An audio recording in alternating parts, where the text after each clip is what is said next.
قرآن پاک میں کہ اصحاب کہف 300 سال سوئے رہے، عقل میں آتا ہے کہ بندہ بغیر کچھ کھائے پیے 300 سال سویا رہے اور اس کے بعد اٹھے تو وہ ٹھیک ٹھاک ہو؟ قرآن پاک میں اگر حضرت عزیر علیہ السلام 100 سال سوئے رہے، عقل میں آتا ہے؟ یہ تیسرے پارے میں ہے۔ اور یہ بھی لکھا ہے کہ ان کے جب وہ اٹھے تو وہ اسی طرح تھے۔ اللہ نے فرمایا کہ انہوں نے کہا نا میں دن اور دن کا کچھ حصہ سویا ہوں، اللہ نے فرمایا نہیں بل لبثت 100 عام، تم 100 سال سوئے ہو۔ حضرت عزیر علیہ السلام اللہ کے نبی ہوئے ہیں، تیسرے پارے میں بڑی تفصیل سے وہ پورے رکوع میں واقع ہے جی۔ تو دونوں درستی باتیں کہ وہ حضرت عزیر علیہ السلام کے لیے دن یا دن کا کچھ حصہ تھا، اور باقی دنیا کے لحاظ سے وہ 100 سال گزر چکے تھے۔ مفسرین نے لکھا کہ حضرت عزیر علیہ السلام بھی اللہ کے نبی تھے، اپنے قول میں سچے تھے کہ ان کے لیے اللہ نے دن یا دن کا کچھ حصہ ہی رکھا تھا۔ انہوں نے کہا تھا جب پوچھا کہ تم کتنی دیر سوئے، ان کا لبثت یوما او بعد یوم، کہ میں ایک دن سویا ہوں یا دن کا کچھ حصہ سویا ہوں، ٹھیک ہے نا۔ لیکن باقی دنیا پر یہ اللہ تعالیٰ قادر ہے، ایسا ہو سکتا ہے کہ پوری دنیا پر کئی سال گزر جائیں اور کسی بندے کے لیے وہ چند سیکنڈ ہو، یہ اللہ تعالیٰ کی قدرت میں داخل، اور وہ معجزہ حضرت عزیر علیہ السلام کا۔ لیکن اب 100 سال سوئے رہے۔ اچھا یہ بھی عجیب بات ہے کہ جب وہ اپنے گاؤں میں آئے، اپنے علاقے میں آئے، تو لوگ ان کو پہچاننے سے انکاری ہو گئے، 100 سال گزر چکے تھے۔ انہوں نے کہا میں عزیر ہوں۔ لوگ عزیر تو 100 سال پہلے کہیں چلے گئے، تو ان کا پھر کوئی اتا پتہ ہی نہیں، کوئی خبر ہی نہیں ہے۔ ان کا میں ہی عزیر ہوں۔ اب عزیر کیسے ہو سکتے؟ جو ان کے بیٹے چھوڑ کے گئے تھے وہ بوڑھے ہو چکے تھے، ان کی داڑھیاں سفید تھیں، اور عزیر علیہ السلام جوان تھے اور ان کی داڑھی کالی تھی۔ یہ عجیب بات ہے کہ بیٹے جو تھے وہ بوڑھے ہو چکے تھے، باپ جوان ہے جی۔ اب پہچاننے سے سارے لوگ انکاری ہو گئے۔ تو یہ تفاسیر میں لکھا ہے کہ انہوں نے کہا جی نشانی یہ تھی کہ حضرت عزیر علیہ السلام کو تورات زبانی یاد تھی۔ آپ کو یاد ہے تورات زبانی، تو پھر ٹھیک ہے، آپ نے زبانی تورات سنا دی، وہ مان گئے کہ یہ عزیر علیہ السلام۔ اسی طرح ایک بہت بڑھیا تھی، اس نے کہا جی ان کے بازو ہاتھ پہ ایک تل تھا، تو وہ ان کی نشانی تھی، وہ دکھائیں، وہ آپ نے دکھایا، تو وہ بھی مان گئے کہ یہ عزیر علیہ السلام ہے، ٹھیک ہے نا۔ برطور اچھا یہاں پر بھی رک کر ایک بات کہنا چاہتا ہوں کہ تورات جو ہے حضرت موسیٰ علیہ السلام کو یاد ہوئی ہے یا حضرت عزیر علیہ السلام کو یاد ہے، اور کوئی حافظ ان کا نہیں ہے۔ اور یہ قرآن پاک ہے جس کا حافظ بچہ بچہ ہے، جہاں چلے جائیں گے وہاں کوئی نہ کوئی حافظ قرآن مل جائے گا۔ اور یہ اسلام کی حقانیت کا منہ بولتا ثبوت ہے کہ پچھلی آسمانی کتابیں بھی بندوں کو یاد نہیں ہوئی، صرف نبیوں کو یاد ہوئی ہیں۔ حضرت عزیر علیہ السلام کی نشانی تھی کہ ان کو تورات زبانی یاد تھی، لیکن یہ اللہ کا کرم ہے امت محمدیہ پر کہ اس کے بچے بھی 7 سال کے ہم نے دیکھے ہیں وہ حافظ قرآن ہو گئے، قرآن پاک ان کے سینے میں سما گیا۔ کیوں؟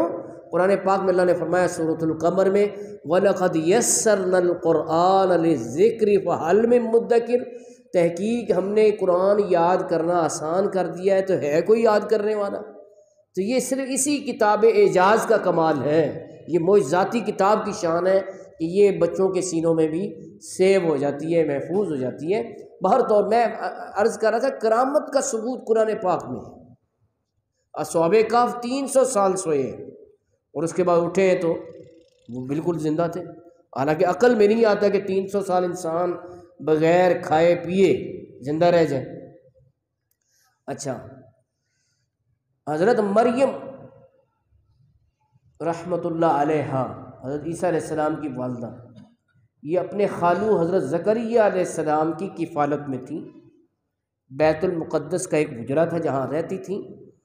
تو جب حضرت زکریا علیہ السلام ان کے پاس آتے تو دیکھتے بے موسم پھل ان کے پاس ہیں، یعنی سردیوں کے پھل گرمیوں میں اور گرمیوں کے پھل سردیوں میں ان کے پاس ہوتے تھے۔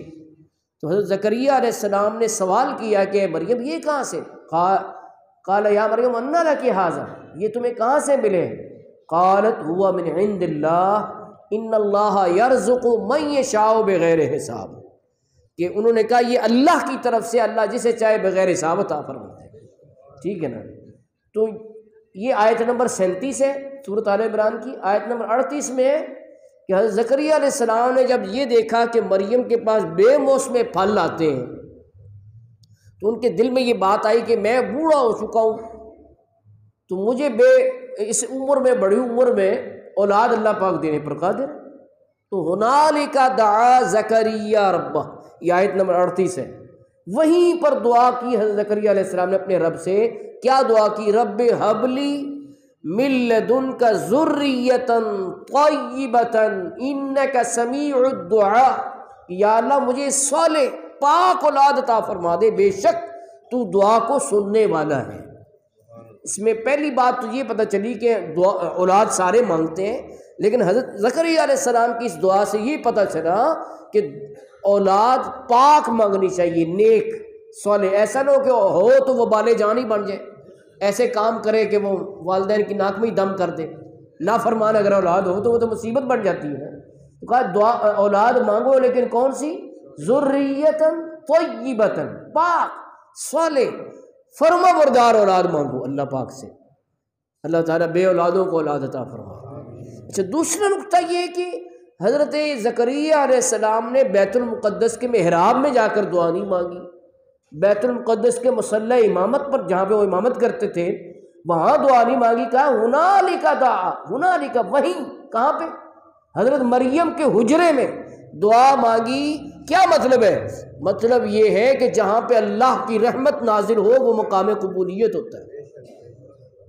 تو حضرت مریم جو کہ نبیہ نہیں تھیں، وہ اللہ کی ولیہ تھیں، وہاں بیٹھ کر حضرت زکریا علیہ السلام نے دعا کی تو دعا قبول ہوئی، اللہ نے بیٹا عطا فرمایا اور نبی بیٹا عطا فرمایا جن کا نام ہے حضرت یحییٰ علیہ السلام۔ ٹھیک ہے نا؟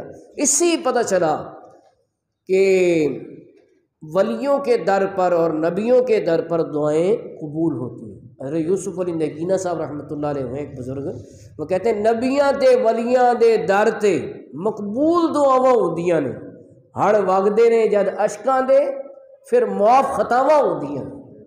جی، تو نبیوں اور ولیوں کے جو در ہیں وہ اللہ کی رحمت کے محبت اور مرکز ہے، اس وجہ سے وہاں دعائیں قبول ہوتی ہیں۔ دعا تو اللہ ہر جگہ سنتا ہے، لیکن کیا وجہ ہے ہم کہتے ہیں خانہ کعبہ جاتے ہیں؟ کیوں؟ اللہ کی رحمت اتر رہی، وہاں پہ دعائیں قبول ہوتی ہیں۔